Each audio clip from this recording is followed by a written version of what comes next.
go, they're going to lose that game, is the Steelers. They have a pretty soft schedule, not record, schedule. They have a pretty soft schedule coming up. And I look at them and I think they have a good chance to win 10 games. Like, let's not forget, this same Ravens team, assuming they recover from COVID and everything, because that could have lasting effects. I just mentioned Cam Newton. Took him several games to get back, right? Like he had brain fog or whatever it was. Assuming that they get back to what they were. Guys, think of what they did to the Browns first game of the season. Like, they can play on both sides of the ball, and even if the league has somewhat figured them out on offense, or their offense has taken a step back, they can still play defense. I expect the Ravens to win at least 9 games, maybe 10, and I think 10 gets them to the playoffs. I think they'll lose. I think they'll win 9 games. I don't think it'll be enough to get them to the postseason. I don't like the way that they've looked. And by the way, are we just going to summarily dismiss the Cleveland Browns? Stefanski's doing a damn good job. They're 8-3 on the year. Baker Mayfield's not really turning the ball over. Their defense is playing well, and they've got one of, if not the best running game in football. They're not Derrick Henry, but Nick Chubb and Kareem Hunt are absolutely positively no joke. And dare we say, Jarvis Landry looked good. At least this last Sunday, he looked pretty damn good without Odell Beckham Jr. on the other side of the field. So I'm just looking at it from the standpoint that we can't summarily dismiss Cleveland. Pittsburgh obviously is there. The Dallas Cowboys, as horrific as they've been defensively, let's keep in mind they're really porous against the pass. What is the Baltimore Ravens' number one problem? Throwing the damn football. That's not what Lamar Jackson and them have done best. They've got the 31st ranked passing attack in the NFL. It is entirely plausible that they'll win 9 games. But with Indy, with Cleveland, with Miami, it's also plausible that it ain't going to be enough. And that's what I foresee happening. I think the Ravens end up making it. Right. I think, listen, this team, I think, finds a way.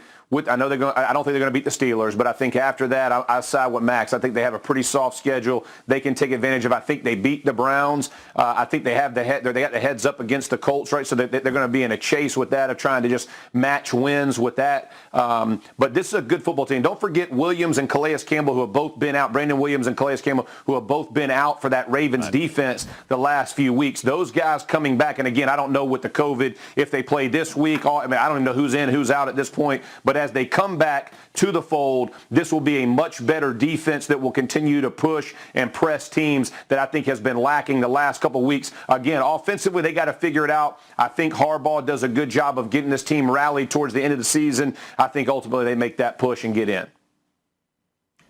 Stephen A., you brought up something that I've been wanting to mention about Baker and the Browns. Baker has limited upside. We can see that. But you're right. He plays better without Odell. And Odell is a baller. Odell is a great player in his prime. This is what I was saying when I originally said the Browns should trade Odell. It's Baker and Odell don't mix. You got to separate those two so they can both have success. But you're right. The Browns on offense look better without Odell, which is insane. They need to separate Baker and Odell.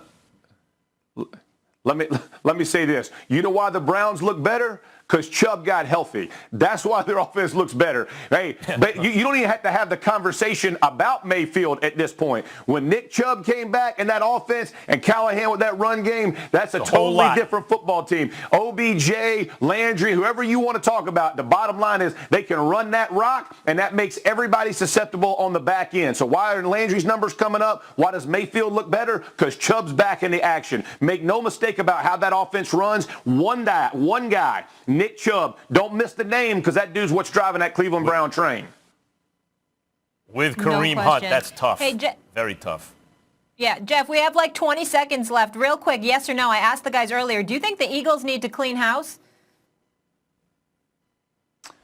I think they're going to end up getting rid of their GM and potentially coach. I think when you look at the roster, they're just lacking. I don't think Carson Wentz is a throw. I think with the number he has, I think you keep him around, rehab him, and get him back playing to the level he was a couple years ago.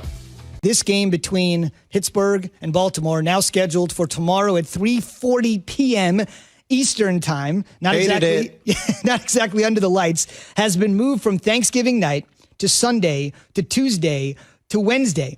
Oh, by the way, the league is now rearranged 3 different games in a span of 24 hours just to make sure things can be equitable for the Steelers, who are now caught in this mess for the second time through no undoing of their own. Remember, the first game delayed week 4 against Tennessee. The Titans had the outbreak. This time, obviously, as you know, the Ravens do, and the Steelers have been paying the price on both particular sides. Why do you think, Key, they're continuing to push this back from Thursday to Sunday to Tuesday to Wednesday, playing the game almost a week after it was scheduled to be played? Well, first of all, they got to get the game in. They want to get the game in. That's number one. Then the economics of it. Remember, this was supposed to be the Thursday night Thanksgiving game. Mm-hmm. Everybody's full, sitting on the couch, bellies are fat, they're watching game. Right. They're going in and out of the sleep pattern before they get some more turkey. So they had to kind of push that off. And you start to think about it, they want to make money, but they also want to get the game in because they don't want to have to push to week 18 and take up that space between the bye and the Super Bowl. So I kind of understand what they're doing. It's just interesting how they're doing it. Every single week seems like they're going to have to make decisions on what to do with games. They've moved 3 games. Something could happen here in the next several days or next week, and now they're going to have to move some other stuff around. So I think it all boils down to they want to keep the schedule where it's at, and they also want to make sure that they're fulfilling that obligation for that money. I think it's BS. I think it is so unfair to the Pittsburgh Steelers, Key. It really is. Somebody internally, a staffer, was disciplined by the organization for this supposed outbreak, right? Baltimore, yep. In Baltimore. So I sit there and I say, okay, well, the Broncos were forced to play their game without their QBs, without some of the players, obviously, that were in that team meeting that didn't wear a mask.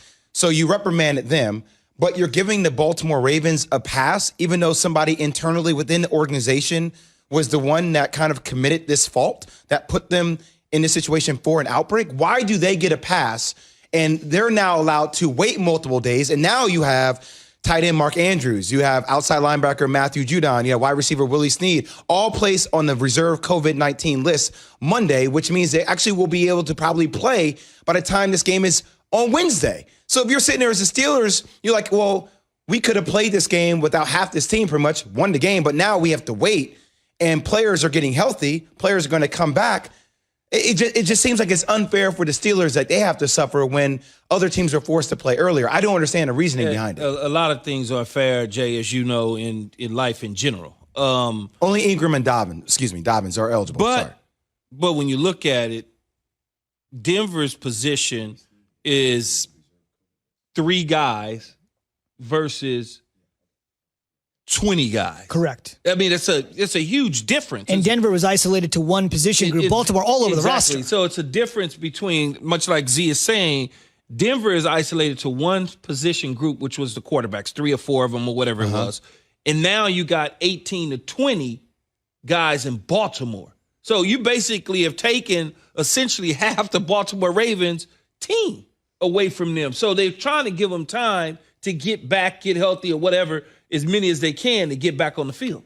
I understand that, but why does that have to be at the fault of the Steelers? Well, it's not at the fault of the Steelers. The Steelers just happen to beat a team on schedule. Yeah, the team that's undefeated, the team that's trying to win a Super Bowl, and now they're going to be forced to play. I know it's they're going to be forced to change their schedule again when they were supposed to play on Thursday. Now, all of a sudden, they moved it to where it is now, a week later, basically, on a Wednesday. A Wednesday at 3:30 p.m. And then they got to come back around again, I think, and play on a Monday. Mm-hmm. So 3:30 p.m. game on a Wednesday. Yeah, I don't think we care about the time, though, right? I mean, as a player, I don't really care about the time, right? I mean, I don't. I mean, if you say, let's go at 8 o'clock in the morning, I'm sure Big Ben will be ready to go at 8 o'clock in the morning. One guy that's protecting Big Ben is the Steelers offensive lineman, Zach Banner. It's time for Straight Talk, brought to you by Straight Talk Wireless. Keep in mind, the NFL expanded rosters from 53 to 55 guys. They also expanded the practice squad. Essentially, that means you can have way many more guys available to you every single week, just in case something like this were to happen. So Zach Banner was on Freddie and Fitzsimmons on ESPN radio last night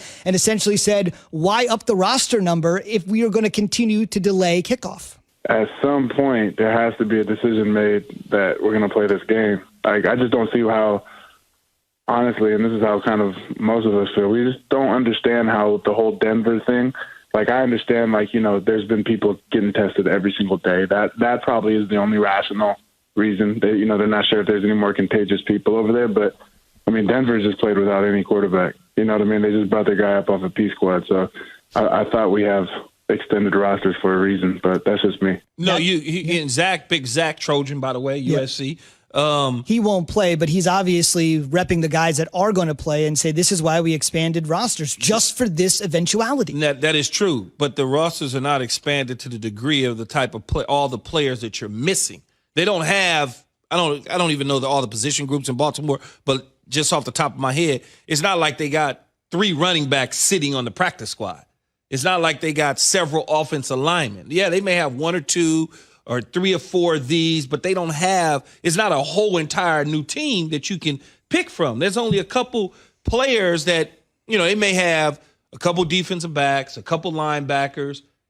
It's not a full 53-man roster of practice squad dudes.